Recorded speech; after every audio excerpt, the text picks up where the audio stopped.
여러분, 우리 옆에 있는 분들하고 이렇게 인사합시다. 예수님의 임재 가운데 삽시다. 예수님과 동행합시다.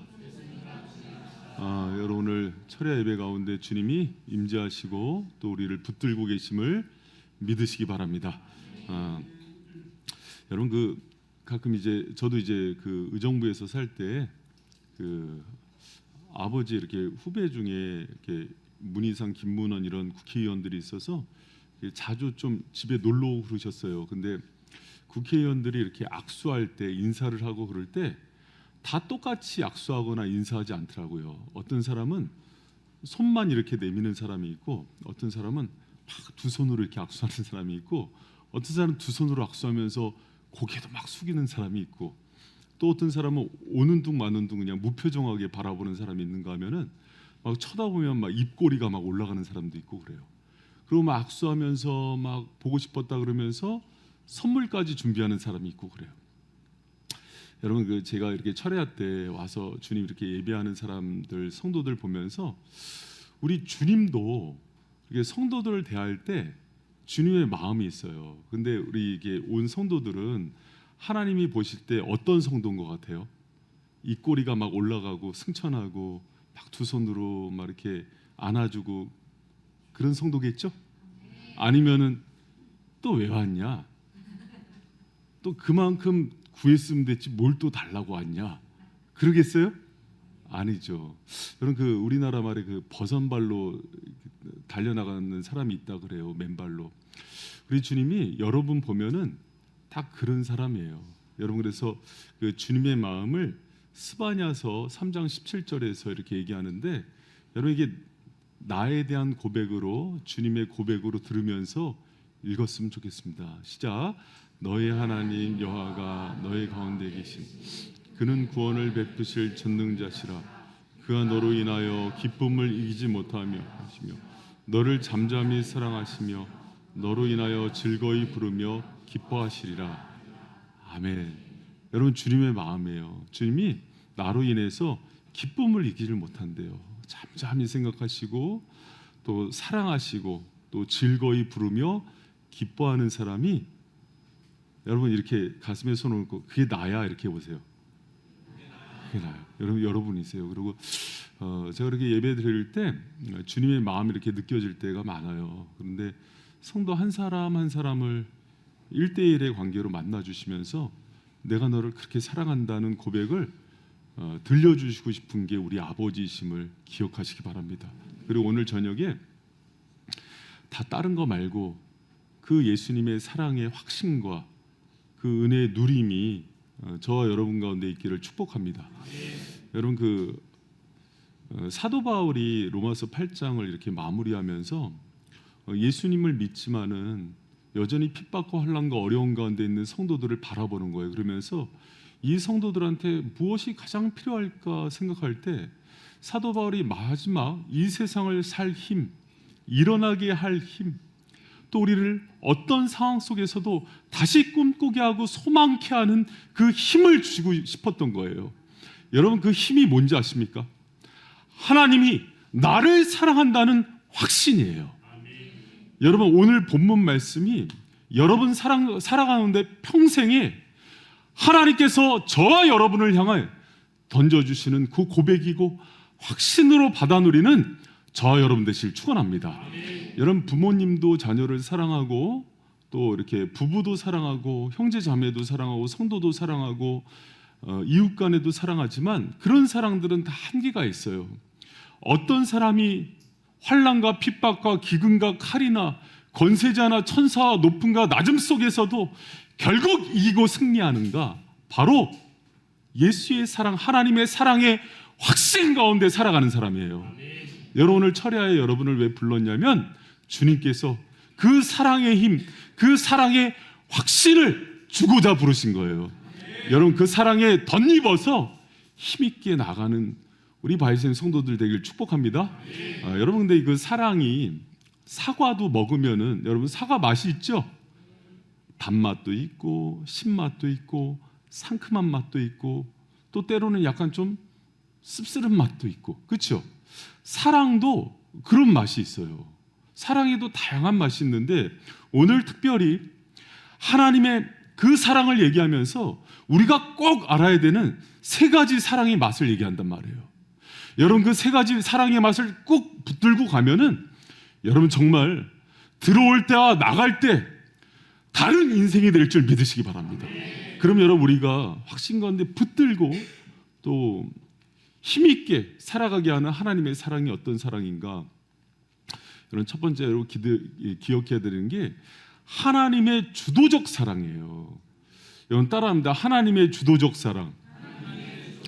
여러분 이 하나님의 주도적 사랑이라는 것은 뭐냐면은 여러분 그 35절이나 39절에 보면은 누가 우리를 그리스도의 사랑에서 끊으리요, 또 39절에도 우리 주 그리스도 예수 안에 있는 하나님의 사랑에서 끊을 수 없음이라 이렇게 얘기하는데 그 로마서 8장에 특히 이제 28절서부터 39절까지 보면은 전부 주어가 하나님이에요.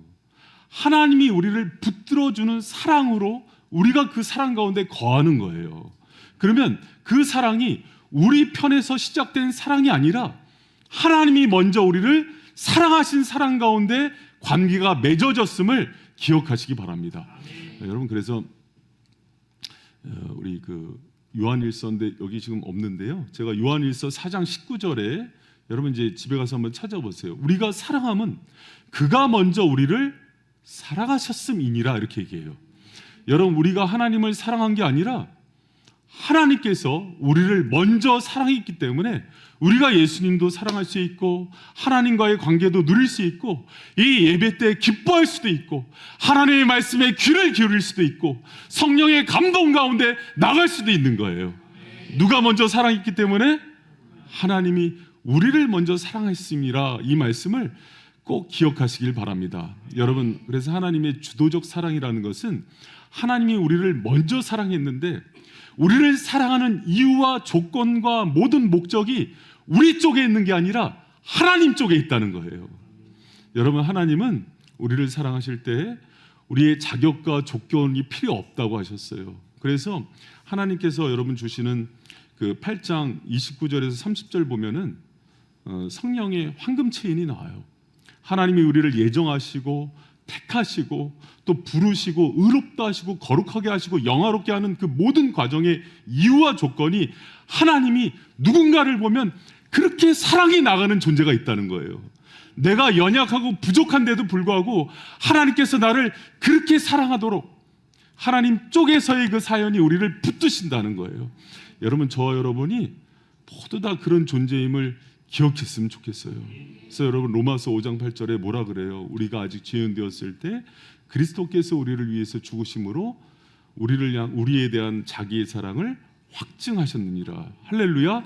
아멘. 여러분 우리가 연약할 때도 하나님께서 우리를 사랑하신 그 사랑으로 우리를 여전히 붙들고 계시는 분이 우리 아버지심을 믿으시기 바랍니다. 여러분 제가 목회를 하면서 이렇게 성도들의 인생을 들여다보면은 아주 가슴 아픈 사연들이 많아요. 저와 여러분의 삶도 죄인 가운데 태어났기 때문에 아파요. 예전에 서울에 있는 교회에서 목회를 할 때인데 아주 이렇게 보면은 잘생겼어요. 그리고 부족함이 없어 보여. 근데 늘 이렇게 열등감에 살아가요. 이렇게 허리 좀 피고 살아. 왜 이렇게 주눅들어 살아. 근데 그 얘기도 상처가 되는 거예요. 왜 제가 전도사 때니까 왜 전도사님은 나에게 그렇게 얘기를 하지? 내가 보면 이렇게 늘 주눅들어 보이고 부족해 보이나? 그런 위로의 말도 상처가 될 정도로 가슴이 아파요. 세월이 지나고 여러분 관계는 사람이 풀지 못하더라고요. 성령께서 간섭하시니까는 또 서로 신뢰하는 관계가 되고 사랑의 관계가 되니까 속마음을 얘기를 하는 거예요. 속마음을 얘기하는데 자기는 자기 인생이 사랑받지 못할 존재래요. 그래서 왜 그러냐 그랬더니 자기 원치 않는 출생이었던 거예요. 자기가 그러니까 불륜 속에서 난 아들이에요. 그러니까 이게 자기가 그거를 성장하는 과정 속에서 알게 된 거예요. 왜 알았을까요? 여러분 그 엄마가 이제 그 애를 낳고 여러 가지 아픈 가운데 이혼도 되고 그러니까는 할머니죠. 할머니가 아유 쟤만 아니었으면 니네 엄마 이렇게 인생 이렇게 되는 거 아닌데 어쩌다가 저렇게 성폭행을 당하고 어려움을 당해서 네가 생겨서 이렇게 됐다. 그게 평생의 사춘기 때 그걸 들어놓으니까 자기 인생에 대해서 저주가 나오는 거예요. 여러분 근데 그러니까 어떤 누구도 위로가 안 되는 그 공회강 가운데 살아가요. 슬픔 가운데 살아가고 어려운 가운데 살아가고.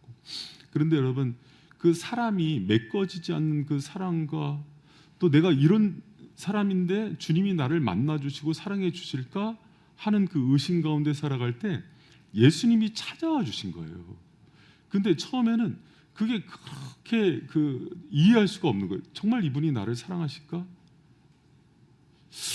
여러분 그 성경 가운데 보면은 그런 아픔 가운데 태어난 사람이 있죠.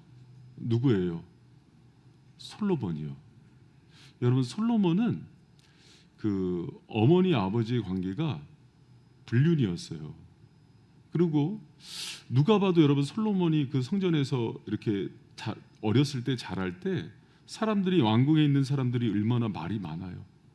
제가 자기 아버지 잡아먹은 놈이야. 쟤 때문에 그 엄마 바세바하고 다윗이 그렇고 그런 관계인데 쟤 때문에 쟤네 아빠는 죽었어. 그 얘기를 들으면서 솔로몬이 얼마나 가슴이 아팠을까요? 여러분 그런데 아주 좀 이 말씀을 보면은 우리한테 크게 위로를 주는 말씀이 있어요. 뭐냐면 솔로몬의 이름은 다윗이 평화라는 이름으로 지어줘요. 그런데 하나님께서 그 이름을 지어줄 때 나단 선지를 보내줘서 이름을 다시 지어줘요. 그래서 솔로몬의 이름이 두 개가 있다는 것을 사람들이 잘 몰라요. 솔로몬의 또 다른 이름이 뭡니까? 여디디아요. 여러분 그 뜻이 뭡니까? 여호와께서 사랑하심을 인함이라. 그래서 하나님께서 사랑하는 자라는 거예요. 여러분 이 이름의 의미를 이렇게 다시 한번 생각해봐요. 솔로몬아, 네가 불륜으로 어떤 상황 속에서 태어나고 사랑받지 못할 이유라고 네 인생을 저주해도 내가 그런 조건과 상관없이 너를 영원히 사랑한다는 아버지의 고백이라고요. 여러분 우리를 회복시키는 거, 우리를 치유하는 거는 하나님의 영원한 사랑이고요. 또 우리를 향한 하나님의 멈춤 없는 사랑이 우리를 결국 치유한다는 것을 꼭 기억하는 저 여러분 되시길 축원합니다. 그래서 그런 사랑을 주도적 사랑이라 그래요. 조건 없는 사랑이고 하나님 편에서 시작된 거기 때문에 우리 쪽에서 어떤 모습이 있든지 상관없이 하나님의 사랑은 멈춤이 없는 사랑이라는 것을 성경은 가르치고 있다는 걸 기억했으면 좋겠습니다.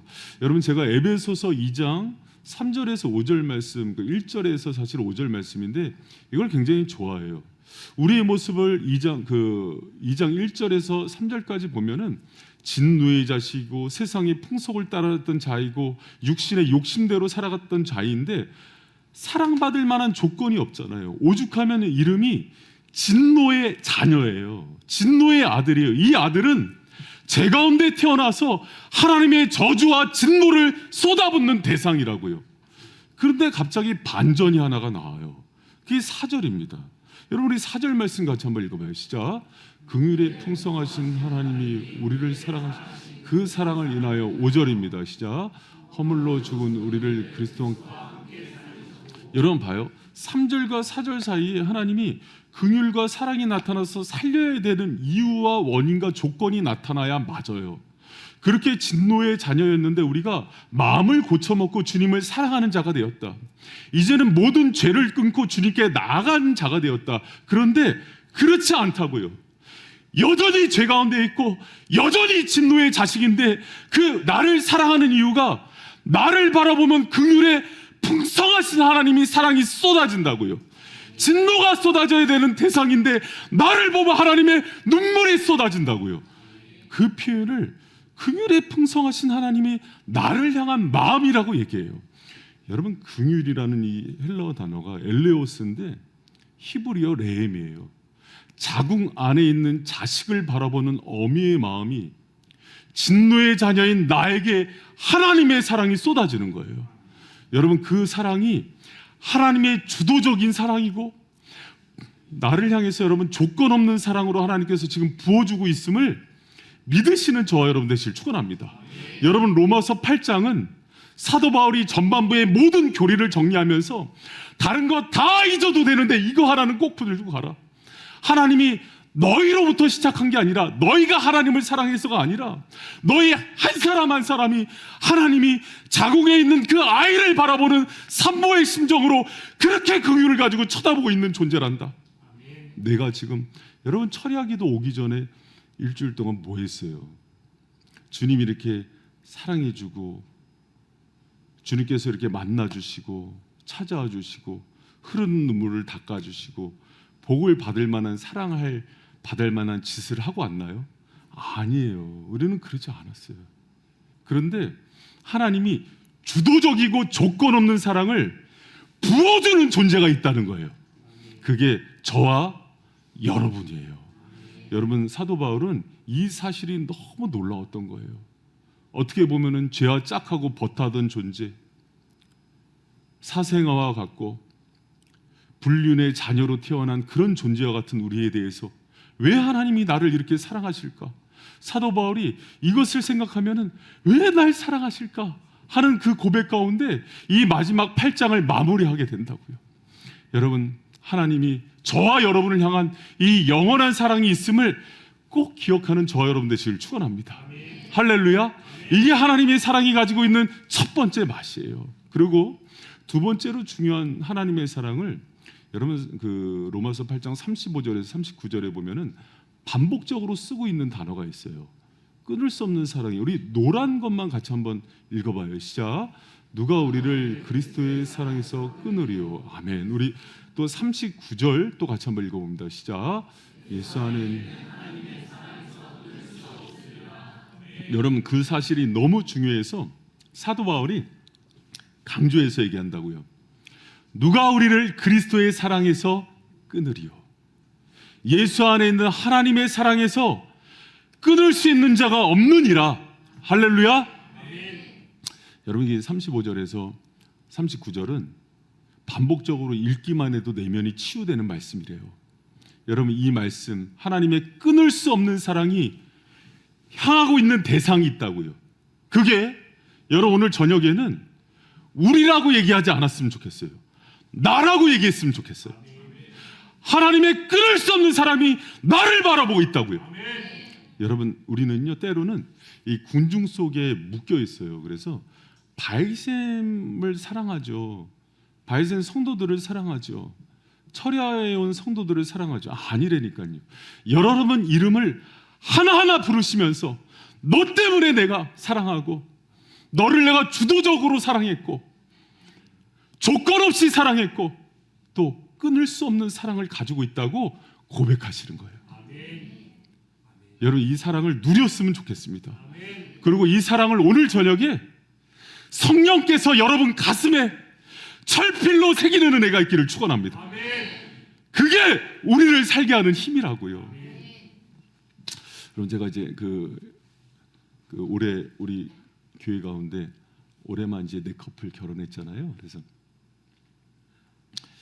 제가 좀 싸움을 한번 시켜보려고요. 만약에 이제 결혼식을 잡아놓고 그 나라의 왕이 이렇게 얘기를 하는 거예요. 그래, 너 오성훈 보혜랑 결혼을 시키겠다. 그래 최고의 피로연과 결혼식을 해주겠다. 그런데 결혼한 그 다음날 너는 참수형이다. 목을 잘라서 죽이겠다. 그럼 결혼하겠어요? 왕한테 안 죽고 보혜한테 죽어. 결혼하겠습니까? 한다 그래. 한다 그랬습니다. 네. 어디서 뻥이야? 근데 이제 이런 거죠. 그 권세자가, 그 왕이 너만 죽지 않고 네 일가족을 다 몰살시키겠다. 너희 부모 형제 다 죽이겠다. 그럼 결혼할까요? 못하죠. 여러분, 근데 여기서 보면은 하나님이 우리를 향한 그 사랑을 얘기하면서 환난이나 공고나 핍박이나 기근이나 적신이나 위협이나 칼이랴 내가 확신하노니 사망이나 생명이나 천사들이나 권세자들이나 현재일이나 장래일이나 능력이나 높임이나 깊임이나 아무 피조물이라도 우리를 우리 주 그리스도 예수 안에 있는 하나님의 사랑에서 끊을 수 없다고 얘기하죠. 우리를 사랑한 대가로 그 다음날 죽는다 해도 사랑하신 분이 있죠. 그게 누구예요? 예수님 거예요. 그 독생자 예수 그리스도의 사랑이 저와 여러분 한 사람 한 사람에게 그렇게 고백하는 거예요. 끊을 수 없고 영원한 사랑, 어떤 것으로도 대체할 수 없는 사랑이 여러분 한 사람 한 사람에게 주님이 지금 흘려보내고 있음을 믿으시기 바랍니다. 주님이 나를 그렇게 사랑하는데 뭐가 두려워요? 뭐가 두려워요, 여러분? 주님의 사랑이 결국 우리를 이기게 하는 거예요. 승리케 하는 거예요. 여러분, 근데 이제 이런 생각을 할 수가 있어요. 그러면 주님이 나를 그렇게 사랑한다면 끊을 수 있는 방법이 있겠지. 뭐냐면 거꾸로 내가 주님의 사랑을 받아들이지 않으면 되지 않을까. 그래서 내가 주님의 사랑을 포기하는 거예요. 근데 여러분, 이 주님의 사랑의 특징이 뭔지 알아요? 하나님의 주도적이고 양보하지 않는 그 사랑은 어떤 사람도, 권세자도 왕도 끊을 수 없을 뿐만 아니라 어떤 피조물도 끊을 수 없는데 그 피조물 가운데 나도 들어가요. 내 쪽에서 하나님이, 예수님이 나를 사랑하는 그 사랑을 거부할 수가 없어요. 끊고 나갈 수가 없어요. 여러분, 우리는 그 베드로를 너무나 잘 압니다. 베드로가 예수님께서 십자가에 달려 죽으실 때 자기 살려고 그 사랑을 끊어내요. 부인하고 십자가 앞에서 저주하고 떠나가요. 손을 털고 상관없는 존재라 그러고 이제 디베라 바다로 갑니다. 그때 예수님께서 십자가에서 베드로를 위해서도 대속의 죽음을 죽으신 이후에 부활하시고 나서 누구를 찾아가요? 베드로를 찾아가요. 떡과 물고기를 구워주시면서 먹이시면서 회복을 시켜요. 그러면서 제일 처음 물은 게 뭔지 아십니까? 사랑을 확인해요. 베드로야, 너 나 사랑하느냐? 예수님이 원했던 거는요, 베드로가 헌신하고 복음을 전하고 주의 일을 하는 그게 아니라고요. 주님이 우리에게 원하는 것은 영원한 사랑의 관계로 신랑과 신부가 되어서 내가 너를 사랑하는데 이 사랑을 받아주겠니 하는 그 구애였다고요. 여러분, 주님이 내가 무엇인데 그 높으신 그 왕이고 조물주이신 그분이 제일 먼저 죽음에서 부활하신 후에 그분을 버리고 떠나간 나를 찾아오셔서 나를 사랑하면 좋겠다고 또 구애를 하냔 말이에요. 여러분, 성경의 어떤 인물도 자기의 사랑으로 주님을 사랑한 게 아니라 주님의 끊을 수 없는 사랑 가운데 저항할 수 없어서 결국은 주님께 붙들리는 거예요. 아멘. 여러분, 주님의 사랑은요, 결국은 우리를 설득하고 설복시키는 사랑이에요. 여러분, 제가 예수님 앞에서요, 저는 제가 돌아보니까 막 빌리처럼 계산이 되는 거예요. 그러니까 내 인생 가운데 주님을 따라가려면 내가 치러야 되는 대가들이 보이고, 내가 목회를 하면은 내가 양보해야 되는 인생이 보이고 막 너무 힘든 거예요. 근데 주님이 하나하나 저를 찾아와서 설득한 인생의 과정이 있어요. 여러분, 제가 성도들을 보면서 때로는 실족하고, 때로는 넘어지고, 때로는 욕하고, 여러분, 누가 그러더라고요. 목사의 사례비는 욕값이래요. 욕을 많이 먹어야 된다. 모세도 욕 먹지 않았냐? 다윗도 욕 먹지 않았냐? 여러분, 괜찮아요. 그런데 여러분, 저는 그 성도들에 대해서 확신하는 게 있어요. 그럴지라도 주님이 그 사랑을 포기하지 않아요. 마지막까지 쫓아가서 그 사람, 그 성도 결국 살려내시고 주님의 사랑의 관계로, 신랑과 신부의 관계로 다시 맺어주시는 분이에요. 말씀을 한참 준비하는데 전화가 왔어요. 근데 얘기인즉슨 목사님, 너무 자기가 이제 교회도 다니기 싫고, 목사님 하나님도 믿기 싫고, 하나님에 대해서 너무 배신감 느낀다. 그래서 막, 여러분, 제가 이 말씀을 안 읽었으면 되게 욕을 했을 것 같아요. 막 승질을 내면서 네가 그동안 하나님께 받은 사랑이 어딘데 그딴 식으로 얘기하냐고 막 그럴 텐데, 이 말씀을 깊게 묵상하던 터였어요. 근데 여유가 생기는 거예요. 웃음이 나더라고요. 괜찮아, 안 나와도 된다. 그러나 목사님하고는 가끔 만나서 밥 좀 먹자. 왜 그러냐면 그래야지 또 이제 작은 아버지처럼 생각하고 교회 안 나와도 우리 그런 관계로 하자 그랬더니 목사님은 좋대요. 그래서 이제 그런 관계로 맺었어. 근데 네가 어떤 거는 끊으려고 그래도 끊어지지 않는 게 있단다. 사망이나 권세나 천사나 높음이나 낮음이나 기품이 끊으려고 그래도 못 끊지만은 나 또한 그 사랑을 거부할 수도 없고, 끊어질래야 끊어질 수도 없고, 포기할래야 포기할 수도 없고, 포기되어질 수도 없는 사랑이 있는데 그게 너를 향한 사랑이야. 여러분, 주님이요 저를 그렇게 이끌어 가셨어요. 여러분, 제가 아무리 뒤돌아와도 제가 제 힘으로 주님을 붙들질 않았더라고요. 주님이 설득해주고 사랑해 주시고, 때로는 베드로처럼 내 이해관계 때문에 나 살려고 도망갔는데 또 와서 떡 구워 주시고 입에 넣어 주시고 치유해 주시면서 주님의 사랑을 알려주셨다고요. 여러분, 사랑하는 성도 여러분, 제가 가끔 이런 얘기 하잖아요. 오늘 이제 그 비밀을 알게 됐는데 가끔 그런 얘기 하잖아요. 교회 나오기 싫으면 나오지 마. 그리고 여기서 은혜 못 받으면 나가 그러잖아요. 이거는 이거보다 큰 끊을 수 없는 사랑이 있다는 거예요. 그 얘기를 들어야지. 아버지가 TV 보려면 나가. TV 띄고 그러면 이거 띄어서 나가면 나쁜 놈이잖아. 여러분, 제가 그렇게 힘있게 반대를 얘기할 수 있는 이유는요, 그것과 비교할 수도 없는 주님의 사랑이 있기 때문이에요. 끊을 수도 없고 포기되어질 수도 없는 그 사랑이 영원한 욕심으로 여러분을 붙들고 있다고요. 여러분, 하나님은 알파와 오메가세요. 처음이고 끝이에요. 그리고 그분은 영원하신 분이에요. 여러분, 나를 향한 계획과 축복이 있다면 내가 죽더라도 천대를 쫓아다니면서 복을 주시는 분이에요. 영원한 고집으로, 여러분 봐요, 그분의 이름이 영존하시는 분이에요. 영원한 분이 나를 향한 영원한 고집을 갖고 있다면 누가 꺾어요? 사람은 길게 살아야 100살이에요. 그러나 하나님은요, 영원하신 고집으로 나를 그 사랑으로 사랑해줘요. 사망 권세도 이기시면서 천국에서도 나를 신부 삼고 싶으셔서 맞이하시는 그 사랑으로 포기하지 않는 사랑, 끊을 수 없는 사랑이 지금 저와 여러분 가운데 흐르고 있음을 믿으시기 바랍니다. 여러분, 제가요 가끔 목회하다가 그렇게 저 정도까지 얘기해도 되나 싶을 정도로 의아하고, 때로는 저렇게 고함치면 다 떠나지 않을까 하는 생각이 들잖아요. 그때는 어떤 순간이냐면, 여러분에 대한 제가 앞에서 이렇게 사고를 치더라도 이만한 사랑이 있는 거예요. 할렐루야. 그걸 보고 누려야죠. 그걸 보고 하나님의 멈추지도 않고, 누구를 향해서는 진노의 자녀가 있어서 저주와 심판이 가는데 하나님의 뜻대로 부르심을 잡은 자들에게는 모든 것을 협력해서 은혜와 선을 부으시는 아버지의 마음이 있다고요. 할렐루야.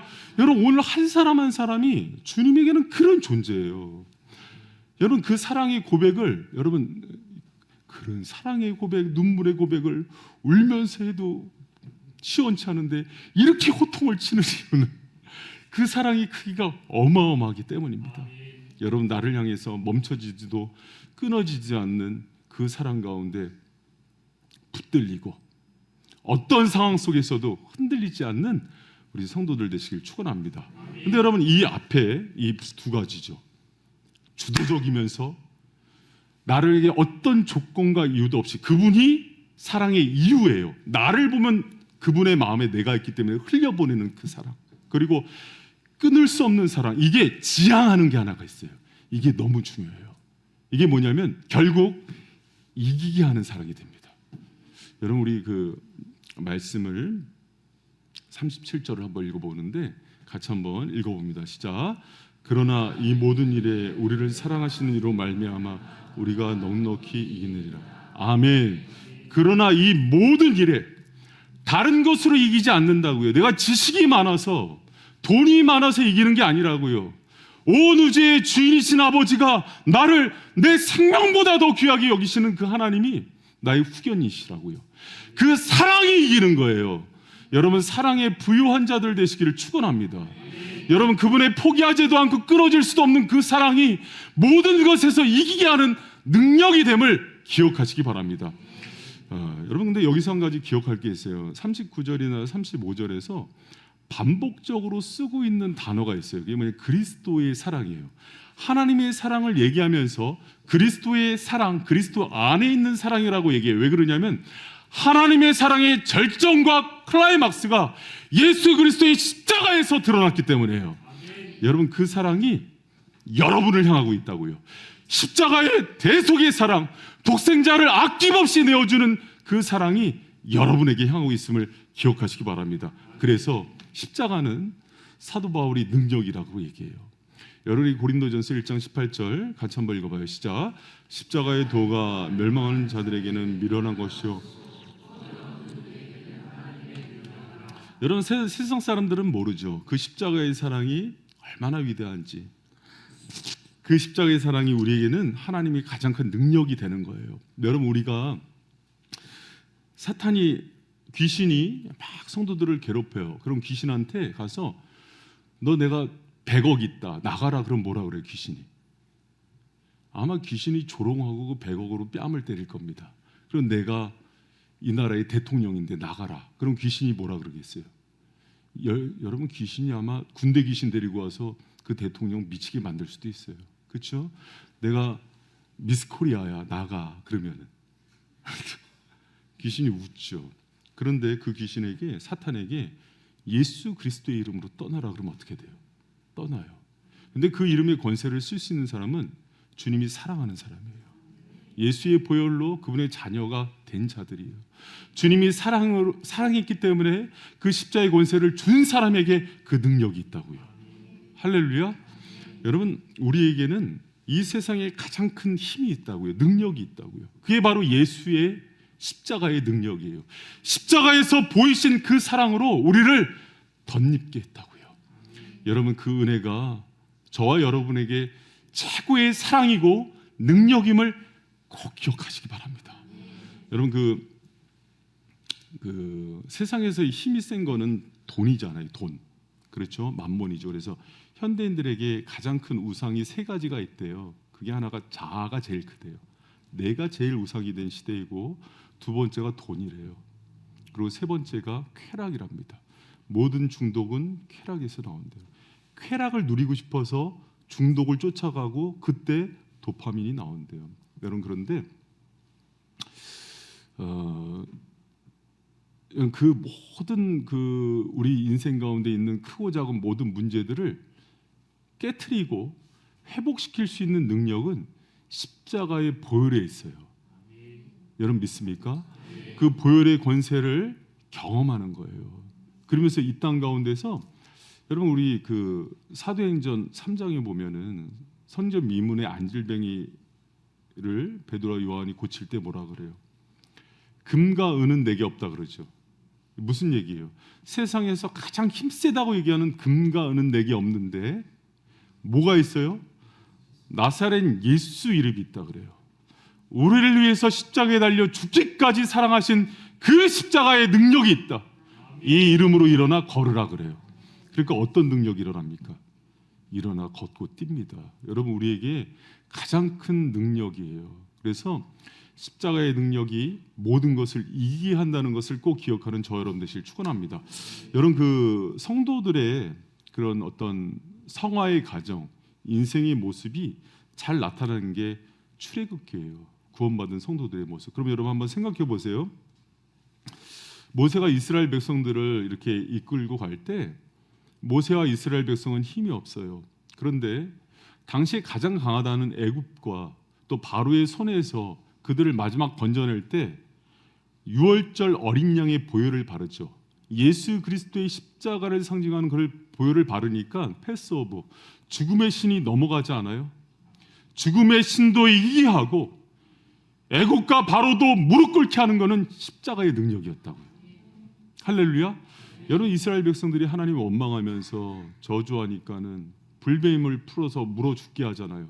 그때 하나님이 요한복음 3장 14, 15절에 나오는 놋뱀에 달린 예수 그리스도, 그래서 놋뱀을 달아오르게 하죠. 그러니까 그것을 본 사람들이 어떻게 돼요? 회복이 되죠. 불뱀의 독도, 어떤 질병도 다 고치는 능력이 십자가에 있음을 보이시는 거예요.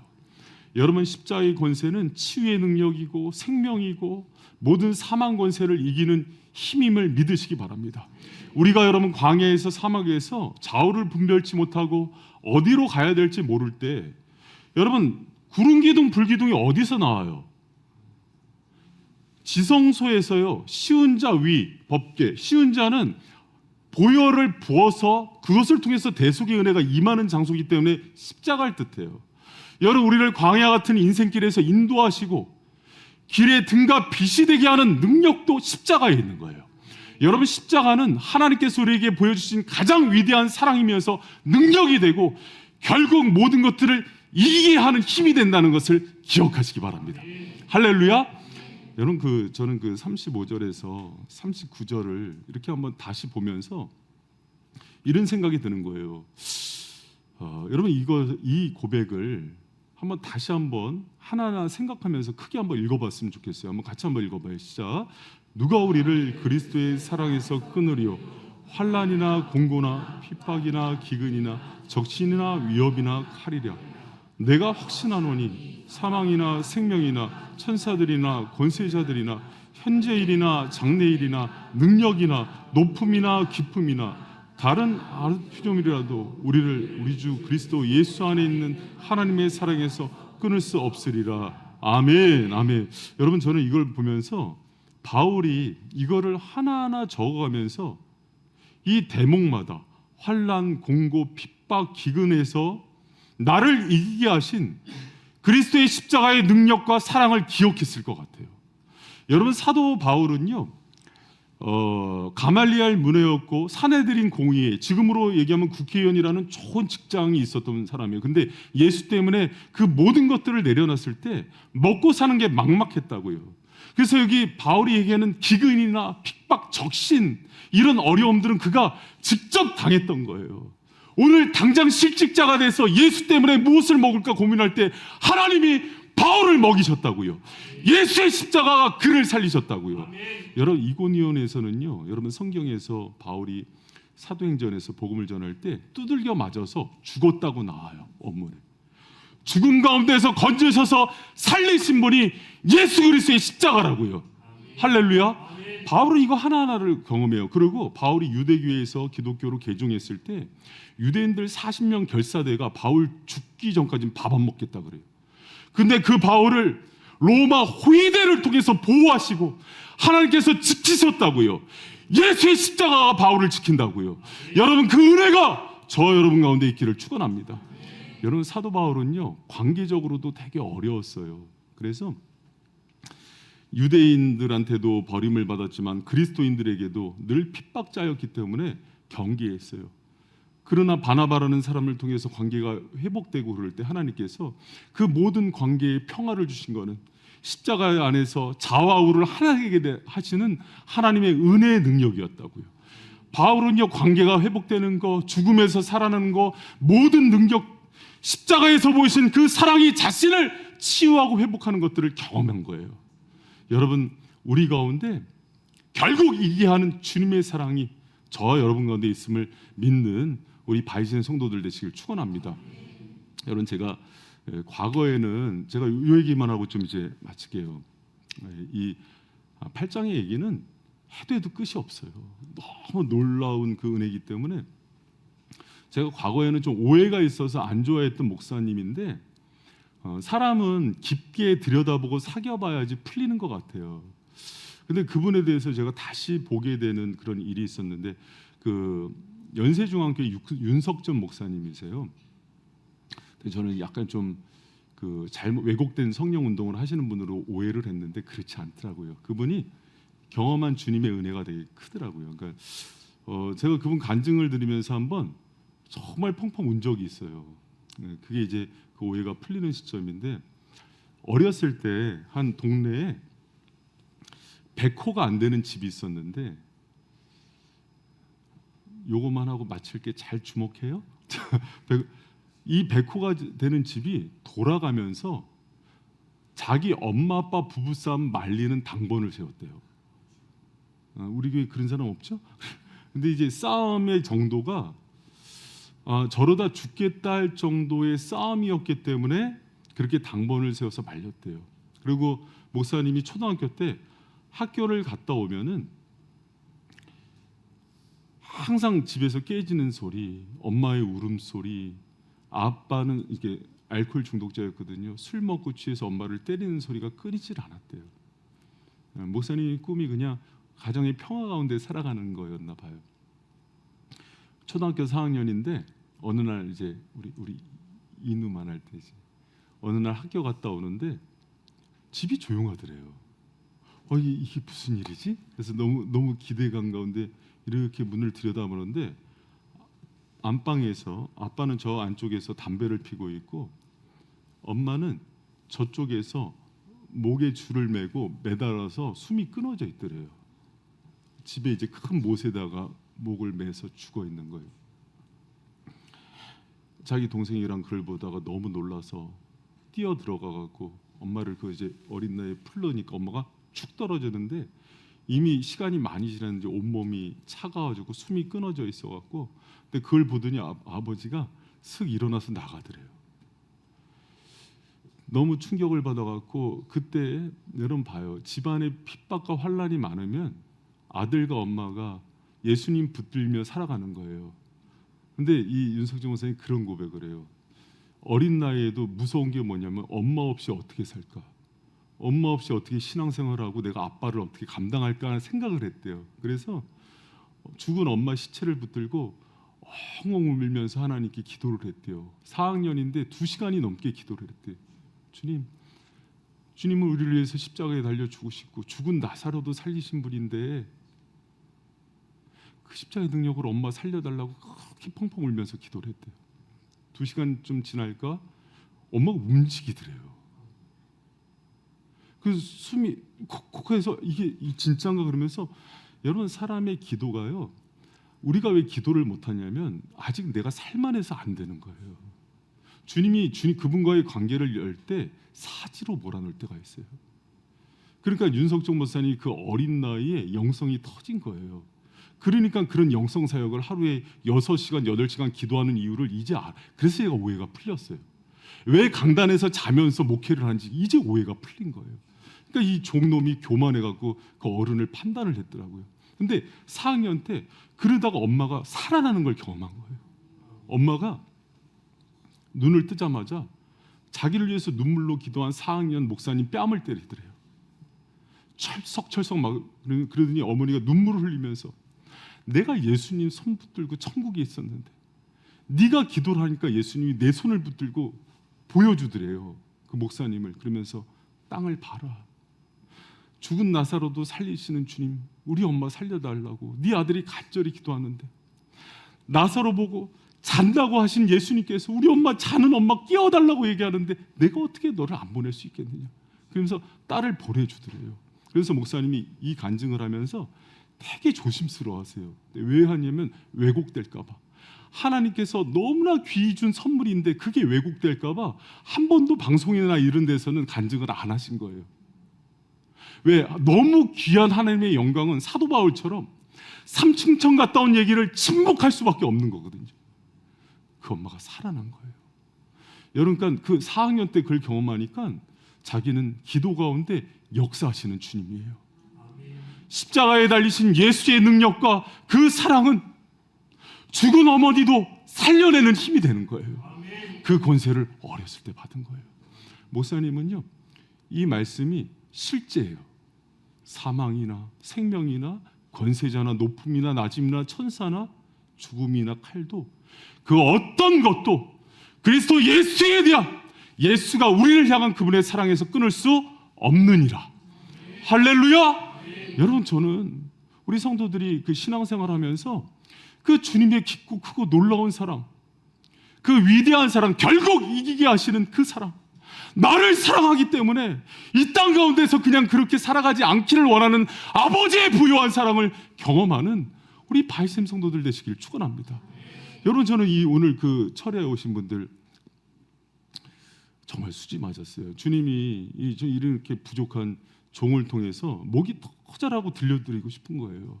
그렇게 사랑한다. 양보할 수 없고 끊을 수도 없고 또 너희가 나를 사랑한 게 아니라 내가 너희를 사랑한다. 영원한 짝사랑이 되더라도 결국 너희에게 내가 애걸복걸하고 베드로처럼 저주하고 다시는 안 믿겠다고 한 사람에게 떡을 구워 먹으면서도 그 마음 받아내는 게 내 목적이다. 여러분, 하나님은 영원한 교제 가운데 그 사랑 가운데 우리와의 관계를 누리고 싶어서 우리를 창조하신 거예요. 여러분, 주님의 그 부유한 사랑 가운데 나아가는 저와 여러분 되시길 축원합니다. 그리고 여러분, 이 말씀을요 믿으세요.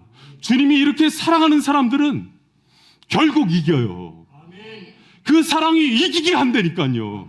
여러분, 때로는 주님이 우리를 깨우기 위해서 물질의 어려움 줄 수도 있어요. 질병도 줄 수도 있어요. 실패도 줄 수 있어요. 그러나 바울이 얘기하잖아요. 내가 확신하노니. 여러분, 이 바울의 음성이 들려요? 내가 확신하노니 사망이나 생명이나 천사들이나 권사자들이나 현재일이나 장래일이나 능력이나 높음이나 깊음이나 다른 아무 피조물이라도 나를 내 주 예수 안에 있는 하나님의 사랑에서 끊을 수 없느니라. 할렐루야. 나를 내 주 예수 그리스도 안에 있는 하나님의 사랑에서 끊을 수 없느니라. 나를 나의 주 예수 그리스도 안에 있는 하나님의 사랑에서 끊을 수 없느니라. 여러분, 한 사람 한 사람을 향한 주님의 속 깊고 눈물 깊은 사랑의 고백, 평생을 거쳐서 우리의 인생 전부를 들여서라도 하나님께서 확인해주고 싶은 그 음성. 여러분, 오늘 이 말씀 붙들고 소망 없고, 여러분 무슨 소망이 있겠어요? 이 땅 가운데. 뉴스 보니까 23살짜리 여자가 그냥 한번 죽여보는 거 해보고 싶어서 동갑내기에 불러갖고 죽이고 시체 유기하고 그런 세상이잖아요. 흉악하고 자식이 부모를 죽이고 자기 빚을 타는 그런 악한 세상에 무슨 소망이 있어요? 그러나 흔들림 없고 변화될 수 없고 끊을 수도 없고 우리 쪽에서 우리가 연약하기 때문에 우리 쪽에서 시작한 사랑은 변한다고요. 그러나 회전하는 그림자도 없으시고 시건치도 않으시고 신실한 그분의 사랑이 우리를 붙들고 있기 때문에 영원한 거라고요. 여러분, 오늘 그 사랑이 여러분의 것이 되기를 축복합니다. 그리고 그 확신 가운데 성령이요 그걸 부어주세요. 여러분, 제가 신앙생활하면서 깨닫게 된 건데 이제 갈수록 더 그런 것 같아요. 아무리 논리적으로 많은 예화와 수려한 말과 탁월한 지식으로 얘기해도 이렇게 말씀을 전하는 순간에 성령께서 열어주지 않으면 못 깨닫더라고요. 하나님이 사랑하는 자들을 위해서 하늘문을 여시고 마음문을 여시고 그 사랑을 가슴에 철필로 새기세요. 영원히 잊혀지지 않는 그 사랑으로. 여러분, 오늘도 그 음성이, 그 사랑의 고백이 나를 살리는 거예요. 회복시키는 거예요. 오늘 기도 가운데 성령의 위로하심과 그리스도의 부유한 사랑의 주인공들 되시기를 축원합니다. 할렐루야. 여러분 같이 찬양했으면 좋겠습니다.